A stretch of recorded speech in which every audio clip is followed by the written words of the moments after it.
Today we're going to talk about a chemical of the month, which is the Quarry tile cleaner. This product is obviously designed specifically for Quarry tiles. It is a hot water type cleaning product.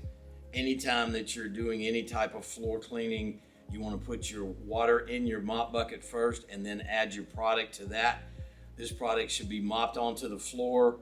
Then take your deck brush, scrub your floor really well, especially your dirty areas, and then rinse with cold water or hot water, doesn't matter, either one. Any excess that you have on the floor, you may want to squeegee into the floor drains. Again, this is our Quarry tile cleaner.